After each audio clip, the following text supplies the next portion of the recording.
Hey guys, welcome back to my channel. My name is Allie. Today is Friday, January. I'm pretty sure it's September 9th, but it's day 10, I'm pretty sure, oh my gosh, of the September series where I upload a video every single day. I feel like the further along we get into the month and the more videos I do, the more scrambled I'm going to become.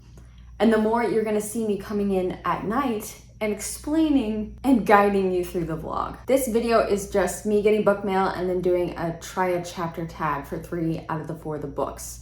And then I do say that I'm gonna try to read this whole book tonight. Indeed, I did not. I read 23 pages. So that's a little tease for tomorrow, I guess. Without further ado, you can watch the actual video. Okay, bye. Today, I just got some book mail. I'm on a break from work right now, but it's pouring outside and this box got a little wet and I can't have soggy books, so I need to open them now. Okay, we've got oh my gosh, I'm just so excited for all of these. The Weight of Blood by Tiffany D. Jackson. I've never read Tiffany D. Jackson before. This is obviously a retelling of Carrie, the OG Stephen King book. But people are saying this is better, and I'm very excited because even just reading the description, I was like, this sounds good. Speaking of Mr. King, this is huge. That's what she said. This is Fairy Tale, Stephen King's newest release. This cover is like perforated though for the cobblestones. So that's really cool. I've never read Stephen King before, like I said, maybe I didn't say that. I'm so excited to read this. I haven't really heard anyone's reviews yet. It did just come out on Tuesday. This is about a boy and a little dog. Wait, that's a boy, that's a dog. And he finds this portal to a place. That's all I know at this point. Then I have If I Survive You by Jonathan Escoffery. These are short stories, but someone said, I'm trying to see if it's on the back. I don't know, they're linked stories. So it feels like a novel, but short stories at the same time. It's in the 1970s, or at least it starts out that way, with a family who is fleeing. There's a lot of stuff going on, and I'm excited to read this. Guys, I sound frazzled here because I was not supposed to be on a break at this point. But I promise I explain these books better in just a minute. I'm pretty sure. Oh my God, this is such a mess. And then I have Angelica Frankenstein. That's Frankenstein. I beg your pardon? Makes Her Match by Sally Thorne. This is the author of The Hating Game, which is why I'm interested in this. I really liked the banter in The Hating Game. Like, that is probably the best banter I've ever read in an enemies to lovers book. I didn't like the ending. Like, I just thought it was kind of boring at the third act conflict, but I still really enjoyed that book and I think about it all the time. So this one is fantasy and historical, so I'm really excited to try this one out. So I might try a chapter or a few pages of each of those books to see, which one I might want to start first. But today I plan on reading and hopefully finishing The Echo Wife by Sarah Gailey. I've heard some great things about this. I've heard people don't like it, so I'm interested to see where I fall. I feel like I'm gonna have a lot of fun, and I feel like there's gonna be a weird fucking twist in this. Plus it's short enough that I could definitely get it done tonight. I beg your pardon? All right, I better get back to work, but I will see you soon. All right, guys, I'm done with work. Ugh. Okay, so before I get into The Echo Wife, I do want to check out. See, I don't know if I can read the first chapter of all of these because I think the first chapter of this would be a whole short story. Let me see how long it is. Yeah, the first story is 44 pages, so not gonna do that. I will read the first sentence of this. The first story is called Influx, and the first sentence is, it begins with, "What are you?" hollered from the perimeter of your front yard when you're 9, younger probably. Yeah, so this is about a family of Black immigrants. They are now in Miami, and then they get ravaged by Hurricane Andrew, which I'm from South Florida, so literally everyone talks about Hurricane Andrew. It was like the worst ever hurricane to come and hit us. It was like a category 5, I think. I remember the thing that really made me want to get this, besides that I think it would just be a really touching and impactful story, is that it says that they live in a house that's so cursed that the pet fish launches itself out of its own tank rather than stay. So I feel like this is gonna be real heavy, but maybe a little funny. It does say there's some heart and humor in it. Well, now I wanna read that, okay. The rest of these though, the first chapter is very doable. So I'm gonna read them real quick and come back to you. Okay, I read the first chapter, well, the prologue in the first chapter of Angelica Frankenstein Makes Her Match. It was 13 pages long, and this is about, I don't think I said, Victor Frankenstein's sister. She decides to make a man for herself, like to make her own dream man. Let's get down to business. Because no one is coming up to scratch, and you know, she needs to scratch. Never mind.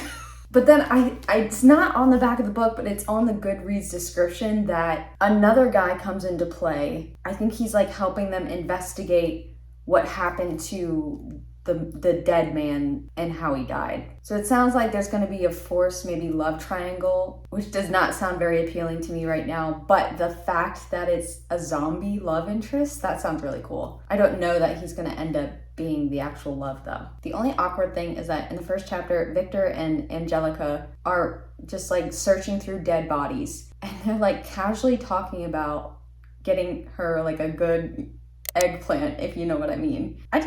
I could not be having this conversation with my brother. Not in 1814, definitely. All right, I'm gonna get out of these monkey clothes and start in with my next book. Oh my gosh, that was an intense first chapter. First of all, I literally want to kill every single person in this book already. Like I said, this is a retelling of Carrie, and in this one, our main character, Maddie, is biracial, and her dad, I think I've seen the 2 movie adaptations. I'm pretty sure it's the mom who just stifles Carrie and like throws her in a closet and shit. But in this one, it's her dad, and he's trying to pass her as white, and Maddie's getting flashbacks of like horrible things he says to her, and she's freaking out because she's outside running in PE, and she's like, oh my God, it's gonna rain, and she's freaking out. Everyone's just laughing at her, and then her hair gets wet and it frizzes up. And then she has to go to her next class, and all of the kids are just horrible. And then something happens. What I don't understand is, why is no one sticking up for this child? What is going on? First of all, this takes place in 2014. Who cares? Like, obviously, this girl's father is just not well. Otherwise, why would he be doing this to his daughter? But I would hope that no one would give a shit what this girl's race is in 2014. Like, come on. Honestly, though, I don't think the kids really care if she's black or mixed race or anything. I think they're just shitty and they just want to pick on people. But, like, no one actually stood up. Even the teacher, like, did a horrible... This book is gonna really make me, I'm so scared. I feel like this is gonna be a hard read because I'm just gonna wanna kill everyone. And I'm pretty sure that's probably what's gonna happen. So maybe it'll be really fun, but I think the bringing race into this story and colorism, I think it's gonna make this book really, really powerful. And honestly, I kind of want to just start reading that now. You want to know what's weird though? Is that Maddie was so concerned about the rain starting to fall, and as soon as it started to fall in the book, it started pouring outside. It was actually kind of creepy. Not gonna lie, that one got me a little sleepy.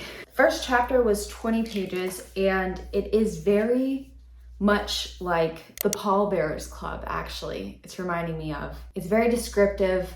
Our main character, Charlie, is telling us about his story. How his mom died, how his dad was an alcoholic, and now he, I think, is 17 years old. And he comes upon Mr.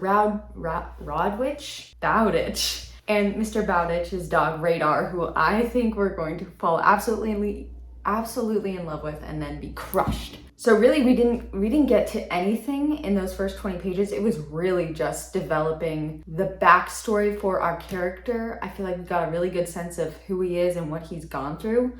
Although he didn't really have a chance to have his own personality just because he's been dealing with so much his young life. But the atmosphere building, it's very strong. There's lots of details that I'm not even sure is necessary, but that I appreciate.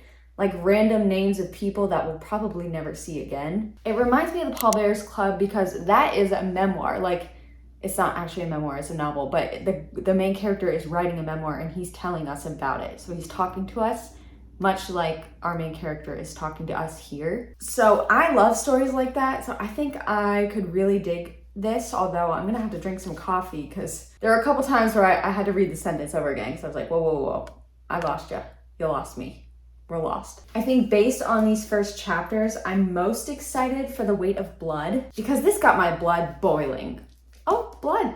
And then it is kind of a toss-up between these because I know this is going to be light and juicy, but I know this is going to be big and meaty. Oh, now stop talking, Ellie. But in this video, I won't be reading any of them. I'm so scared that this video is already like 10 minutes long at this point. But now we're going to get into the actual reading vlog. This is The Echo Wife by Sarah Gailey. We ended up going out to dinner and I had a drink and it was very lovely, and then I got distracted and I watched everyone's YouTube videos, and yeah, I did not finish my book, but it looks promising. Nothing too invigorating, 22 pages in, but it ended up being 8:30 before I kind of started this, and I made myself coffee and I drank half of it and I still was almost falling asleep. So we're just gonna wrap it up here. In total for the first chapters and the little chunk of this, I've read 69 pages. I beg your pardon? This is my total now read for this challenge. Still, I think I'm sitting at 6 books finished. Also, the day that this video is uploading, I will be going live on Meredith's channel, which I will link the video down below. It'll show what time it's going live. For me, in Hawaii, it's Saturday at 2 p.m. But for her in Australia, it's Sunday at 10 a.m. So I'm not sure what time or what day it is for you, but it should be the day that this is posted. Thank you guys so much for watching, and I will see you tomorrow.